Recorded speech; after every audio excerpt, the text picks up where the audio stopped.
Hey friends, it's Jill here with the Hometown Homestead, and today's topic is winterizing your mobile chicken coop. Now, if you are looking at mobile coops and are curious of how this might work, I want to show you exactly what can be done and how it's really pretty simple to make some changes that are going to make this warm and cozy for your chickens all winter long. So without further ado, let me show you what we've done.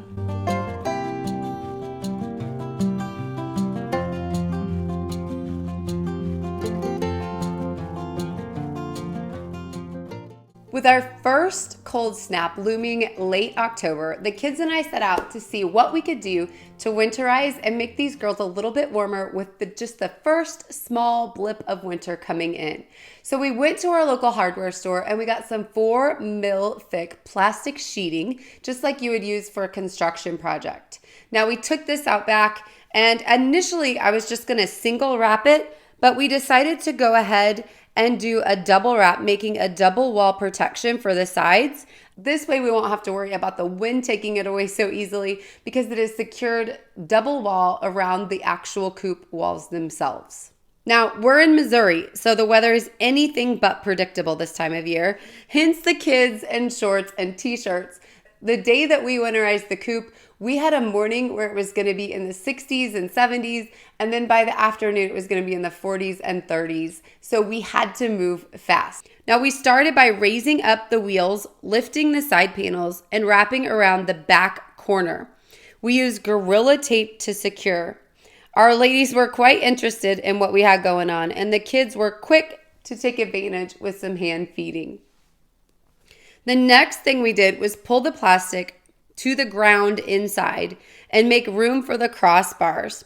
Then we taped it securely. The wind block inside was immediately noticeable.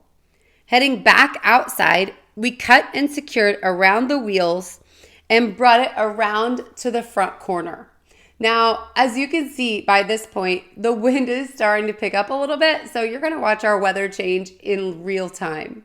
With the weather moving in, we knew that we would not be finishing the entire coop. However, with that being said, after this little 2 days of cold, we had another week in the 80s. So we actually didn't have planned to go ahead and wrap the full coop on this day. We just wanted to give them a nice northern wind block, and we actually went ahead and double layered that with some hay bales in order to give them some nice insulation up on the north side where all the cold air comes from.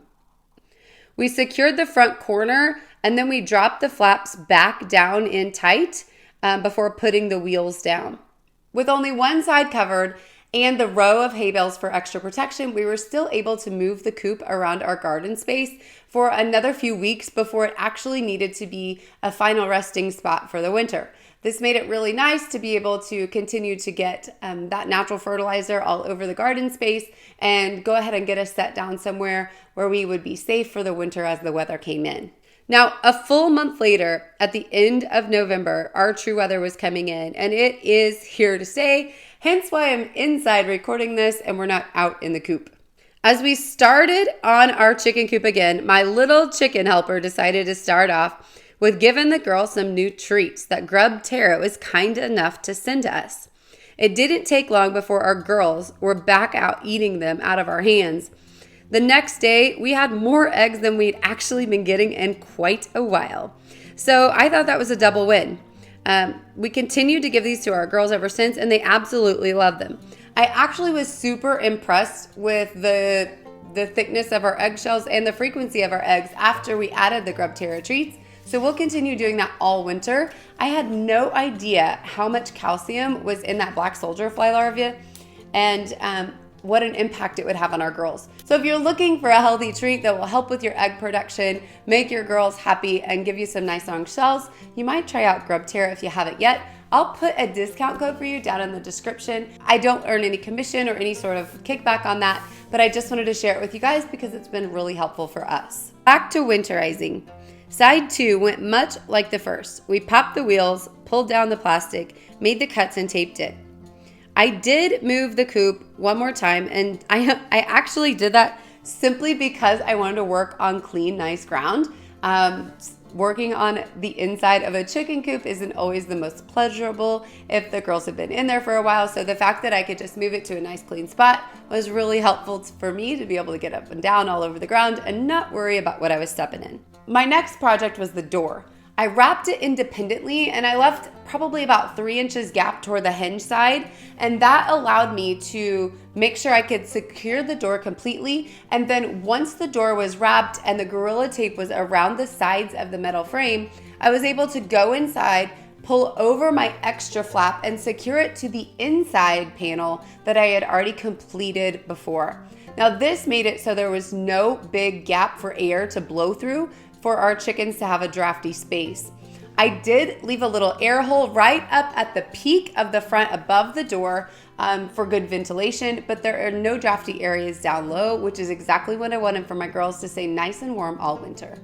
Now back inside with the outside covered, we added a couple bales of pine shavings to create a layer of warmer ground covering, and we will continue to add to this all winter long, along with leaves that are dry, before using it for compost in the spring. We're using this deep mulch method in order to keep the smell down, to give the girls something to scratch around in, as well as to continue to add layers of warmth to their bed. Initially, the girls were super resistant to go in the shavings. They flew around all over and were quick to exit, but that very first night, we took them in and set them up on the roosting bars, and they were just fine ever since. Now that we've addressed the outside, we knew that our feeder and our watering system wasn't quite what we wanted for the winter. Our feeder is just fine, but with the raised level of the floor, we needed to raise that up a little bit. So I had my husband come in and adjust the cord that he had holding our feeder. The water itself, though, was a whole nother story. I did not want to be out checking on frozen water all winter long, and sometimes our weather can get super cold. So with that being said, I spent a ton of time researching and looked for a heated water for the chickens that we could hang up, plug in, and not have to worry about during the winter. The style of water that we had before was just a bell-shaped water with the red tray that come underneath. And I knew with the pine shavings that was something I did not want at this point. So I went with a nipple drinker from Premier One. Had really good reviews, but also with the nipple style drinker, there's nowhere for their pine shavings or nastiness to get into the water. So I think it'll give our girls some cleaner water and make this whole system a little bit easier for us all winter long. My one concern about this was teaching our girls how to use it. Now, they gave some directions on the website and it actually worked really fast for us. So I'll show you a little bit about how that went down.